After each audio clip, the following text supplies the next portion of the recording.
year 8. It's flown by. This is exactly how many years I was the head coach at Montana. And, you know, we're like, man, where did the last 8 years go? I just love the people, how authentic everybody is. It's a great college town, and there's no confusing who the home team is. We're not competing with NFL or MLB or NBA, hockey. It's the Oregon State Beavers all the way, and you feel like you're a part of the community. Well, I'd heard the phrase a number of years ago, you earn what you get and you get what you earn. And it's a pretty simple phrase, but it's so appropriate.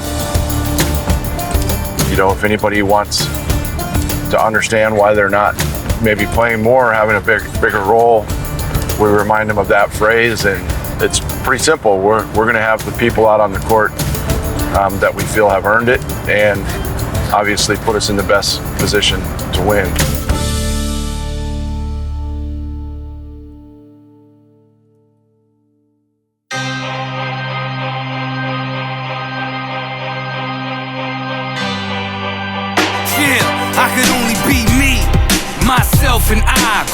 College basketball is a numbers game.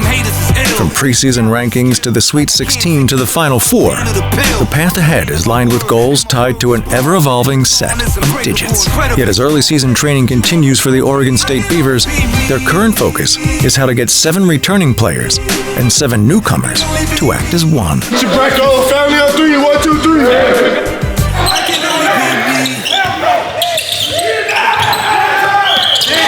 Good job. Hey, that was such a good back cut. You were open on the back cut. Now, you flared, and that allowed Mo to get back to contest. Keep coming. Come up the floor, you'll be wide open. Sorry, good execution. Here we go, Black. Here we go. For Coach Wayne Tinkle, his focus is on the number 5, as in who will earn the right to make up his starting lineup. I think it's important when you enter a season that you really lay your fundamental building blocks out. We've just got to make sure they understand that, no, this is the way we do things, so we start the year that way on really those core values. Okay, and I tell you what, there's nothing better than getting a win when the odds are stacked against you, right? With the departure of Ethan Thompson and the steady play of shooting guard JAROD Lucas, perhaps the most interesting battle is for the vacant point guard role. Junior Gianni Hunt from Lakeland, California, played his best basketball last year during the tournament run and feels ready to assume the responsibility. My role in the team, I just want to be the leader, the floor general, the on-court coach for the team. Whatever the team needs, I want to be able to provide for them, whether that's big-time defensive plays, a bucket, or just getting on my guys, getting my guys the ball, keeping everybody fed and happy. Yet he will have to contend with incoming junior college transfer DASHAWN Davis from the Bronx. He's a number 1 ranked junior college point guard in the country. He's a scorer, but he led the country in assists at 10 a game. Dogged defender. I mean, he really gets after it. The front court is more settled, led by Warith Alatishe, who was MVP of the 2021 Pac-12 tournament and a preseason first-team All-Pac-12 selection, and Canadian Maurice Kalou, who played at the famed Oak Hill Academy.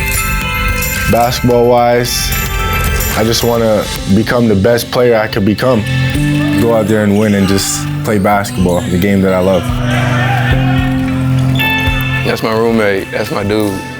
Mo, super energetic, super outgoing, the loudest dude in the gym every day. Good pass! We both know what our goals are. We know where we want to get to. We know we want to get to that next level. And in order to do that, you have to work hard. Hey, and listen, if you think they're overplaying, there's nothing wrong with a dribble handoff. Yet a host of newcomers could provide both depth and a creative spark offensively. Trey Williams is a guy that can make shots. He can get to the rim. Dexter AKANNO is a physical, athletic guard. Inside, CHOL MARIAL, the 7'2" center, can be a force with us inside. And Ahmad Rand, who's a transfer from Memphis, he's as athletic a post player as we have. And then Glenn Taylor, our only true freshman. His physical and athletic abilities are going to allow him to play at an early age, and I think he's going to be a real X factor for us. The player who has made one of the most noticeable improvements this offseason, both in terms of strength and leadership, is the center, 7'1" Roman Silva. Let's work, let's work, let's work. we're rough-nosed, you know. We like to grind stuff out, you know. We're not afraid of anybody, and you know, we can play any type of basketball, and we're here to win. Yeah. I'm ready to play now. Put me in the game now. I came here to prove it. I'm ready to do it. I can't be afraid now. We know that there's a little bit of targets on our backs, so we're trying to be as prepared as possible for the beginning of the season. I want to make an impact in the game. You know, I worked really hard this off-season to prepare myself to be ready at the beginning of the season. So I think, you know, understanding a lot of the defensive concepts the coach has is really going to keep me on the court. It's live! It's live! It's live! It's live! That's good work, bro. Really good first 2 days. The test is to keep that going. Tomorrow's day 3. We can't take a step back. And then we're going to earn that day off on Sunday. Great job. Let's go. Get out here. Family on 3. 1, 2, 3. Family! I was born in Milwaukee, Wisconsin in 1966. I was the youngest of 11 kids. Close-knit family. All right, you guys ready for a walk? You ready? Let's go. You know where we're going? I went to the University of Montana. It was a very prideful and traditional program there, built on toughness and discipline. Met the love of my life in college, Lisa, who also played at Montana. We've had Rottweilers ever since we got married. So on my left, we've got Gil, named after Gil Coliseum. And then on my right is Bevy. Bevy, we got just as we got named coach here at Oregon State, so she's gonna be 8.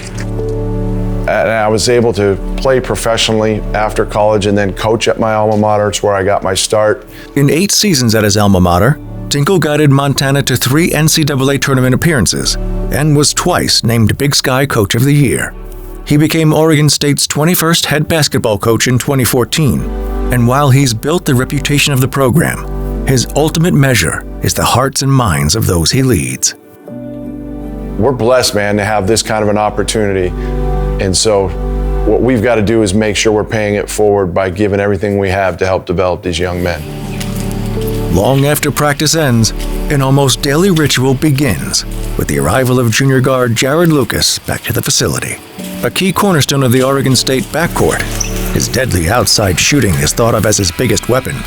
But it is his work ethic and dedication to the game that he hopes his teammates will follow. It's crazy, but I say I started playing basketball since I was in the womb. My dad's a high school basketball coach for 25 plus years, so I've grown up around the game of basketball.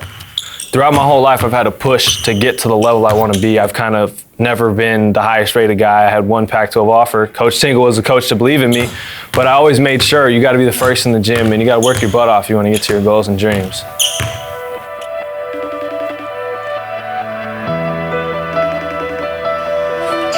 Yo. It's been good. Getting my legs back under me. I've kind of always taken a lot of pride in my dad being a high school coach. I basically live in the gym. So now here at Oregon State, try getting in the gym 5-6 times a week. Usually set a goal out to get 300 makes a day. You know, staying consistent day in and day out has been my goal. Jarod was named preseason second team All Pac-12, but the early accolades just push him to work even harder. Just got to instill my leadership qualities, but I've been doing a good job recently. Kind of in the role that I'm trying to take, as well as some of the other guys that were here last year, being leaders, showing these other new guys coming in who are juniors. We have a lot of transfers, showing these guys, hey, this is how we do things here at Oregon State.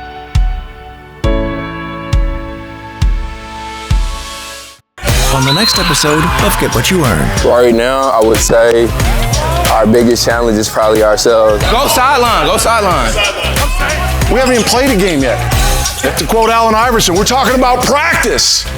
But you know how we keep everybody happy? We find 7, 8 guys doing it our way, and that's who we roll with until everybody else figures it out.